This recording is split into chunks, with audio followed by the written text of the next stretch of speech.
একটা কিরিত চিরিত কারবার। C C C C, হ্যাঁ না তোমার বড় যা, তুমি কেমনে পানি দিছো ভাই না? আসুক আমার পলো, দেই আছে কি শাস্তি দেয়। মুকুল কেমন সেটা তুমি জানো না মা। সে তো আইসা ওর বউরে দিয়া বেলির হাত পা ধরে মাপ নিব, কিন্তু সেইটা তো আমি মানবো না। আমার বউয়ের গায়ে হাত দিবে আর আমি কে তারা ছাইরা দেবো? আমি খালি ভাসুর বইলা নিজে কিছু করতে পারতেছি না। দরকার হইলে আমি থানায় যাবো, পুলিশ ডাকমু, ওই নেমক হারামদের বিরুদ্ধে আমি মামলা দেবো, তখন বুঝবো আমি কি জিনিস। আরে চুপ কর, আমার বাড়িতে থানা পুলিশ আইবো না। যা করবো নিজেরে কমো, ওরে মাপ চাওয়ামো, তবু থানা পুলিশ আমার বাড়িতে আইবো না, কোনো দরকার নাই। না না না, ওইসব মাপ চাওয়ার মধ্যে আমি নাই। আমি চাই মায়ের বদল হইব মাই। খবরদার, আমার জেসমিনের গায়ে যদি একটা আসল লাগে, তোর কিন্তু খবর আছে কই দিলাম।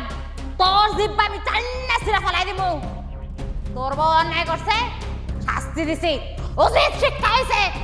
তুই যদি কিছু কইতে আসস, তোরও কিন্তু ঝুলাই রাখবো। শুনছো মা, শুনছো? কত বড় সাহস তোমার আদরের ছোট বউ, সে নাকি তার ভাসুরে লটকাইবো, ঝুলাইবো।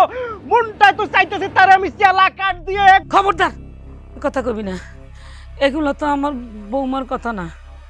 তার লগে যে যে ভূতটা আছে ওইটা কইতেছে, আমার তো মনে হয় আবার ভূতে ধরছে, এটা আরো